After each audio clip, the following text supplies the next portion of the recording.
Hello and welcome. This video is going to be a brief introduction to the most basic use of the Ladybug to PHPP toolkit for the construction of PHPP energy models. The PHPP, of course, being the Passive House Planning Package, which is used for the design and certification of Passive House buildings to the International Passive House Institute standard. My name is Ed May, and I'm an architect and Passive House consultant with Building Type. We're a small building performance consulting firm located in Brooklyn, New York, and we work primarily on Passive House projects and other high-performance buildings throughout North America. So I hope that this video and the associated series are going to be a helpful introduction to the new Ladybug to PHPP tools, and that they're going to help you get your own process up and running pretty quickly. In this video, we'll look at the most basic setup for using this toolkit and how to connect your Rhino and Ladybug tools models to the PHPP Excel model. In future videos, we'll go a lot more in depth on several of the specific components and whatnot, but just to get started here, I want to stick to the simplest workflow so that you can get up and running really quickly and begin to get a sense of how the Ladybug to PHPP toolkit functions and what sort of things are required. So let's jump right in. First of all, if you haven't already, make sure you take a look at our download and install help video if you need any assistance at all getting your system configured and set up with the right files and the right downloads. You can, of course, also take a look at the website for detailed instructions on the installation and setup of the Ladybug to PHPP tools, and I'll be sure to put a link in the notes below. Secondly, just to give a little context for this tool, the Ladybug to PHPP toolkit is part of the larger Passive House Tools project, which is a collection of open source tools to help Passive House designers and energy modelers do a better job, work more quickly, more efficiently, make fewer mistakes, etc. If you want to see any of the other Passive House tools, check out the Passive House Tools website, passivehousetools.com or passivhouse.tools. I'll leave a link in the notes and description below if you want more information on that. Do note right up front that everything here is all a work in progress, and if you want to contribute to either this or any of the other Passive House Tools projects, check out the passivehousetools.com website for the GitHub link and more information on that side. And then lastly, note that this toolkit is designed to work on top of and alongside of the current Ladybug tools, and at the time of this recording, the most current version there, I believe, is version 1.1. So if you're not familiar with the Ladybug tools, make sure and check out their website, and note that you will need those Ladybug tools version 1.1 or better installed in order for any of this Ladybug tools to PHPP functionality to work for you. Okay. So with all of that out of the way, let's jump right in and let's take a look at what it takes to take a Ladybug Tools model and push it into the PHPP. So I'm here in my system and I'm in Rhino. So the Ladybug Tools to PHPP workflow works with Rhino version 6 and version 7. It will not work with version 5. So if you're still using version 5, unfortunately that will not work. But it should work with version 6 or version 7. So either one should work. I'm working in version 7 here, but again, should work in either one. And the goal of this toolkit is to take your Rhino and Ladybug Tools model and push it into the PHPP, thus the name Ladybug Tools to PHPP. And so we'll be working in Rhino here, and we'll be working in Grasshopper as well, which of course is where the Ladybug tool components are currently configured to work. So I'm in Rhino here, and just so we're all on the same page, let's go. I'm going to go ahead and make a brand new file. So I'm just going to come up here to File New, and let's make a brand new empty file, and I'm just going to use large objects meters as my template. So one note about units, and we'll talk about this as we go through. The Ladybug tools all function in SI units, and so that's the sort of assumption there. We'll talk about different ways that you can manage that if you're working in North America and you want to work in feet and inches, so we'll certainly have some options there. In any event, I'm going to start new objects, large object meters, and go ahead and say open, and just make a brand new configuration, just so we're starting from zero. One other brief thing, you might see a little bit of a lag on my system because I'm recording here as well. Hopefully everything should be nice and fast on your system if you're as long as you're not recording a video at the same time. In any event, I'm going to come in here to perspective, just double click on that. So here we are. I'm just in a blank Rhino scene. And to get started, what we're going to do here is we're going to make the simplest Ladybug Tools version 1.1 model that we could possibly imagine. We'll make a little box with a single window. And then we'll just look at how we take that and push that out to different end locations. So how can I take that and have that data flow off to an Open Studio model? How can I take that same data and have it flow off to a PHPP? All right, so what I'm going to do is I'm going to bring up Grasshopper. So let me load up Grasshopper here, and we'll get these two things configured. And then, as I said, we'll build ourselves a simple little pillbox with just maybe a single window, maybe two windows or something. And we'll see about building a Ladybug Tools model, and then again flowing that off into different places. So I'm going to take my Grasshopper and just put it on one side, and I'll take my Rhino and put it on the other side over here. All right. Whoops. There we go. Okay. Whoops. All right. Just hide this so we have a little more screen here. Okay.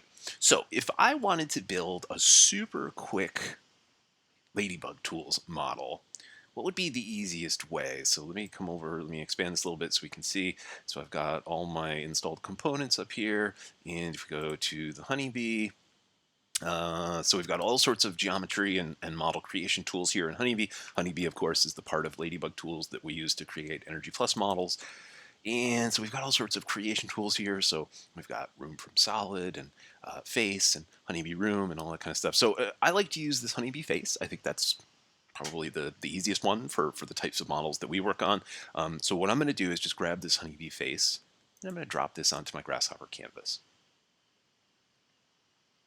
You'll see it go off and think for a second. It needs to load up all of those Ladybug and Honeybee libraries into memory. But as soon as it's done that once, it should not have to do that ever again. And so we've got our face component here in our geometry scene, in our Grasshopper scene.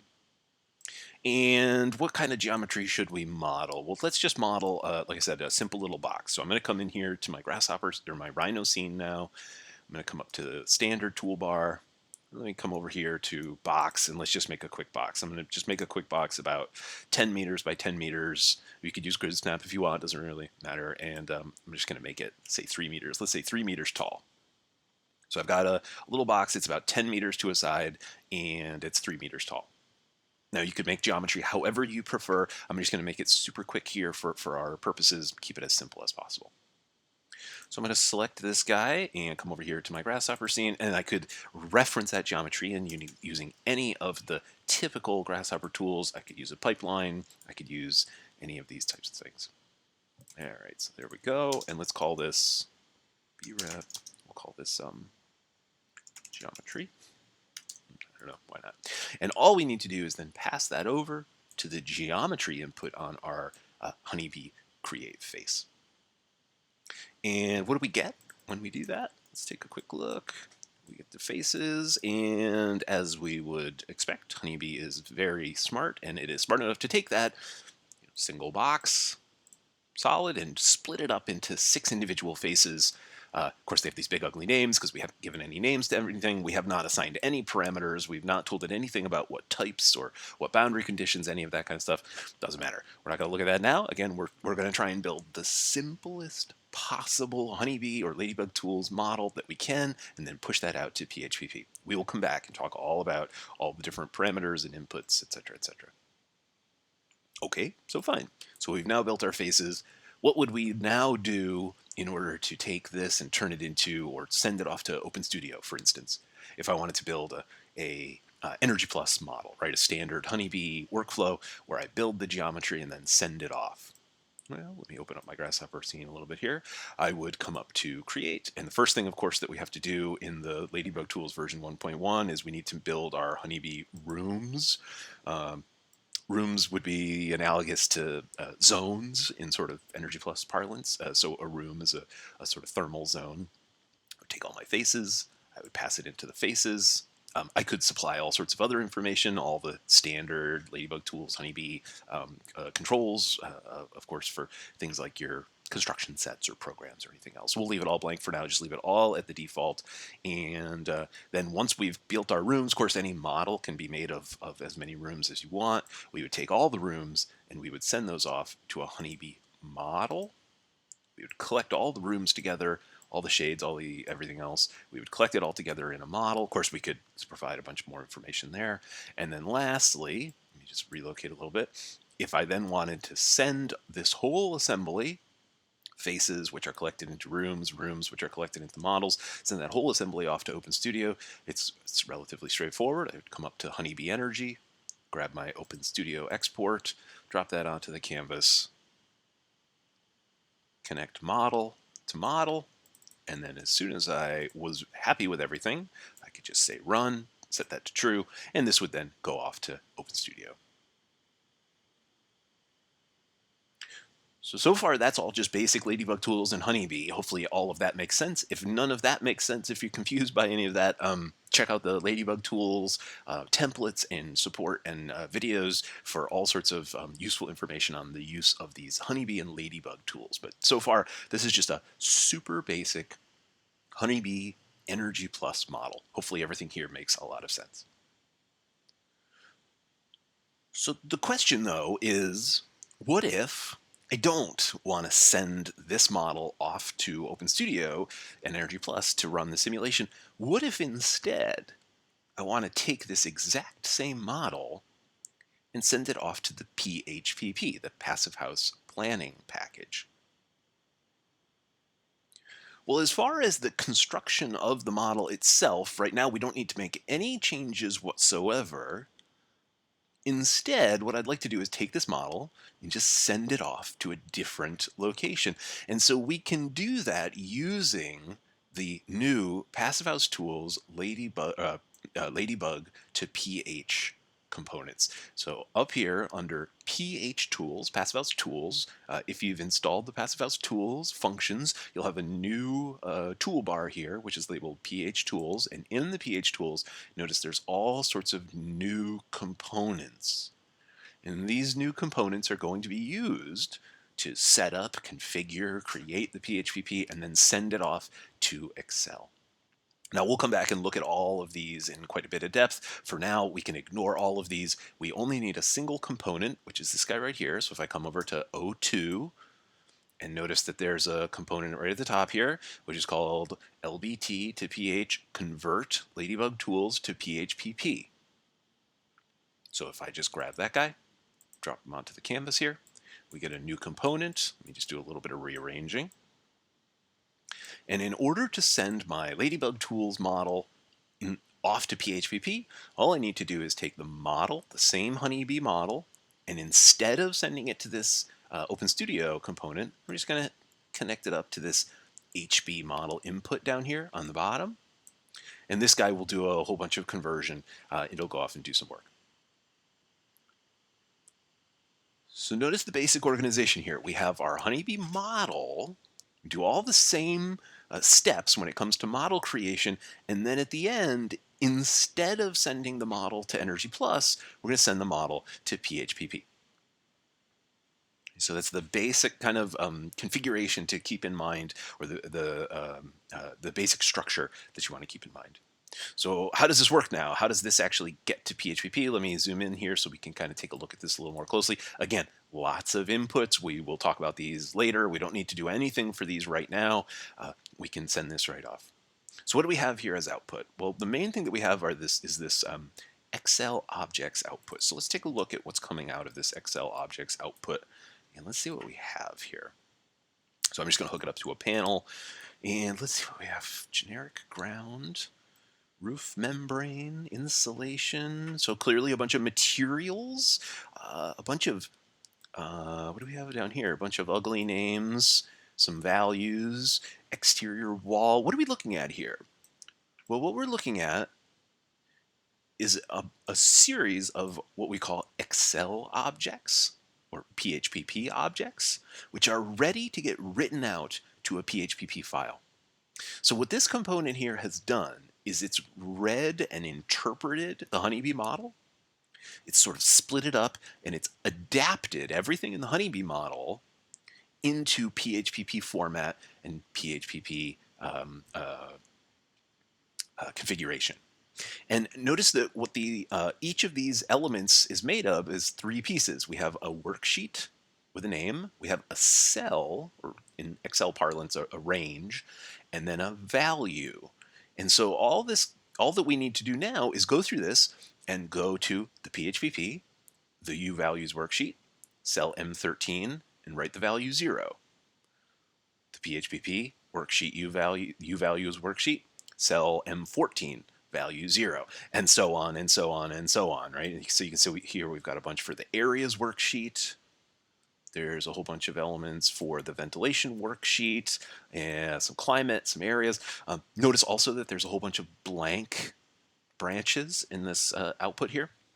So we have a lot of information which is sort of missing or not configured. All of this can be filled in using all of these various tools up here, and we'll sort of come back and take a look at that later. But at its most basic, if all you have is 6 surfaces and nothing else, the PHPP will sort of get built based on that. Now, where did all this information come from? What is generic heavyweight concrete, generic roof? Where did all this stuff come from? Well, that's being done by Honeybee. Honeybee is going to, in the absence of specific information, it's going to try and build a sort of generic model based on whatever you do give it. So a lot of this is coming directly from Honeybee, so this is sort of how they've set it up to work in the absence of specific information. Of course, we can always go in and override any or all of this and add our own information to all sorts of places here. And we'll, as I said, see that in later sections. Okay, so we've built our Honeybee model. We've converted everything in the Honeybee model into sort of PHPP ready objects. So how do I then get this into Excel? Like how does this thing all get into Excel? Do I need to copy and paste it in or something like that? Well, so what we've done is we've built a whole set of tools to allow you to connect this to Excel in real time, as it were.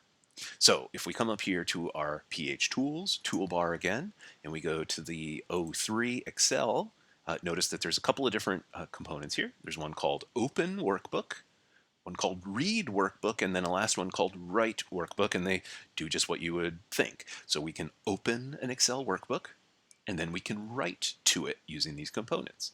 So let's take a look at Open Workbook first. Let's take a look at that. So this is the first step. We need to open an Excel workbook. In Excel parlance, an Excel file, what we would call an Excel file is called an Excel workbook. And notice that the component here needs a couple of things. So it's got to run. So we would hook that up to a Boolean toggle, and when we were ready, we would set that to true. And then it needs a couple of other inputs. It needs a source PHPP, and then a new or target PHPP. So what's happening here? Well, the way this component works is it's going to require that there's a blank or a source PHPP somewhere on your computer, somewhere on your file system. It's going to reach out to that blank or source PHPP. It's going to make a copy of it, and then it's going to write to that copy. So we've tried to be careful not to overwrite or wreck any of your original files. So it's always going to make a copy before it does any writing or adding to the PHPP. So you need to supply it a source, you need to supply it a blank PHPP, and then a location you would like to save the copy to. Okay, so pretty straightforward. Let me move this over a little bit. And the way you do that is just by inputting the path. You just need to input the path. So we could either type in the path here, or we could use a Grasshopper path component. Let's use the Grasshopper path component. So I can come here and say file path and fuck that up. And in order to set that file path, all I have to do is come in here to the path component, right click, and say select one existing file. And I'm just going to navigate to my C drive, and I've already set up ahead of time. I've got a folder here called Ladybug to PH example, and in there I've got a source PHPP file. Now you probably have this, I don't know where this is on your computer, but you have to have a source PHPP file, a blank PHPP file. So I'll come on here and say open, and notice that that path now flows through into our source. Now wait a sec. What is this file? What did I just point it to? Well, let me go to my file viewer and let's take a look. So again, for purposes of this demonstration, I just made a quick folder on my C drive. You could put this wherever, wherever it lives on your computer, in your Dropbox or in your, Microsoft Teams or whatever you're using. But all this is, let me double click on it and open it up. All this is a blank PHP. It's just a blank PHP file. Right? So nothing here. So verification, all blank, areas, all blank. So it's just what it sounds like. It's just a blank PHP file. It's an empty PHP file. This is the source. We're going to make a copy of this file, and then we're going to write to it.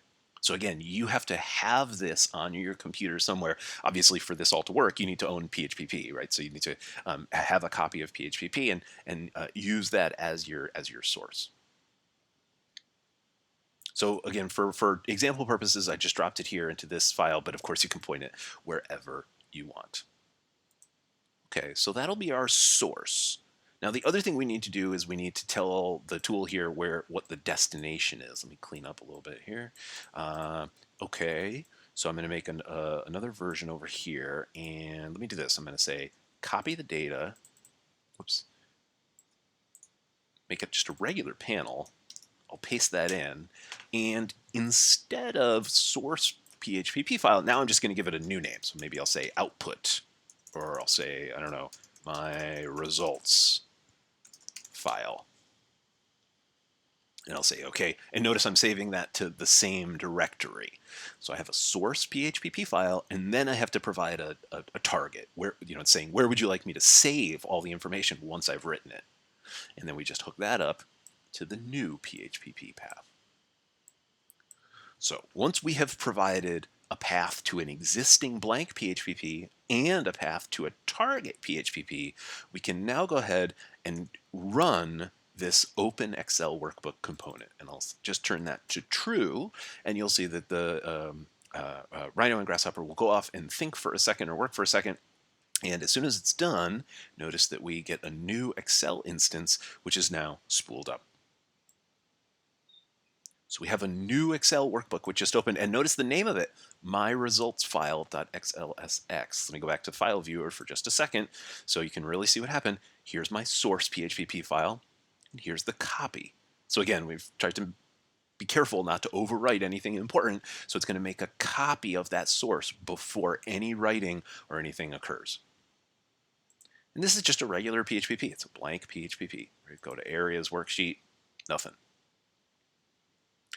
But the important thing is that this PHP is now connected to my Grasshopper scene. So Grasshopper is now able to talk to that instance of Excel. Let me kind of rearrange things a little bit here. I know there's not a lot of screen real estate. I changed my resolution settings so that everything would be, so you'd be able to see everything, but it means we don't have a lot of screen real estate here. So I'm in the areas worksheet of my PHP, and now this Grasshopper file can talk to this Excel file. So this component sort of marries these files together, and they're now sort of able to talk to one another. So what we would like to do is take all of this information and go through one item at a time, go to the uValues worksheet, go to cell M11, and input this value. Go to M13, input this value, M14, input this value, etc., etc. And so we can do that using this write to Excel component. So if I grab this write to Excel component and drop it onto the canvas here, notice it needs just a few inputs here. It's going to take Excel objects as an input. So all of the Excel objects get input into the Excel objects. So I'll go ahead and just connect that up. And then once Excel is open and running, I take the Excel instance, which is now connected to Grasshopper, and I just connect it up to Excel. And this will think for a second. It'll go off and do a little bit of writing, and as soon as it's done, notice all of the information from our Grasshopper scene is now being pushed into Excel. So I've got a bunch of surfaces with big ugly names, admittedly. We'll talk about, fix all that. What else do we have? We've got, surface areas. They all have um, they all have components associated with them. So if we were to go to the U values worksheet, notice we've got, generic ground slab. We've got all of our components now flowing through into our worksheets here. Of course, we could, do a little reorganizing. Things need to get cleaned up a little bit. All of this stuff is flowing through now from our grasshopper scene into our PHPP. And so, for instance, notice the sizes over here. If I was to make this a little, there we go. If I was to come into my Rhino scene and just flex this a little bit, so let's say I might just make it a little bigger. This will update and flow through, and notice that these guys here just changed their size, right? So these guys are being driven by the Rhino scene. Again, I know there's not a lot of screen real estate here. Everything's a little jammed up, but as I change my Rhino scene, the geometry flows through my grasshopper setup and then into the PHPP. I can change that back. I'll scale that back down. I go from 200 down to 105. And everything else updates accordingly. So everything is updating, everything is live, all the geometry, the components, the windows, all of that is all live and flowing through. Make this a little bigger so we can see the setup here. So that is all there is to it. It's a relatively straightforward workflow. To get a basic model flowing, we have our honeybee model over here. So we create our honeybee model. We then convert that honeybee model into a series of Excel writable objects and PHPP objects, and then we write them out to Excel.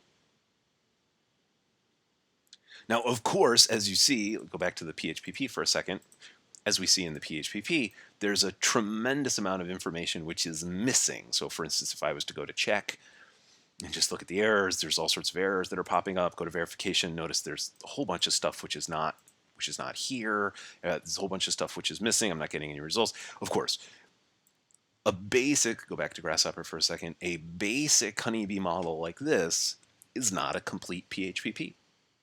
There's a huge amount of information which is not present yet. But of course, we can set all of that information. And so up in our PH Tools ribbon here, we've got all sorts of tools that allow us to set things like thermal bridges and summer ventilation, create spaces and set TFA, configure all your ventilation systems and domestic hot water systems, create windows and calculate shading, deal with all the occupancy and appliances, set up cooling systems and heating systems and the like, configure the PHPP, etc., etc. So lots of additional functionality. We can build this out to a really high level of detail. We can basically configure and set up anything we want inside of the PHPP.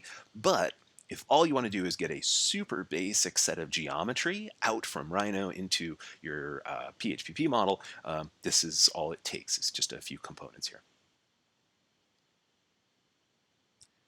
So hopefully that is working for everybody. Hopefully you're able to get that working. Hopefully you're able to rig that up and connect that up. I guess the last thing I should say is just go back to Excel for a second. This is just a regular PHPP file. It has a bunch of information that's written to it. And so whenever we're happy with it, we could just go to File and just go to Save or Save As. It's just a regular PHPP at this point. So it's just a normal PHPP. And when we're done with it, we can close it out. We can turn this off, and there we go. Everything is off. Don't worry about that. There you go. So that's off now, and whenever we want, we can turn it back on and stream everything out again.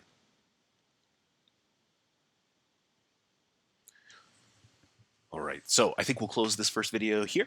In the future, of course, we'll try and keep the videos to a shorter length, but for this one, I did want to make sure that we got the sort of whole set of elements here up and running. And so if you like, we will do some further videos and dive into the series in more depth. We'll sort of take a look at all of the individual component pieces one at a time, do things like add some windows or configure some U values, build our own assemblies, set up domestic hot water systems and ventilation systems, calculate shading, etc., etc. So I hope that again I hope that worked for you. I hope that seems interesting and useful. And if it is, I'll look forward to seeing you back in further videos.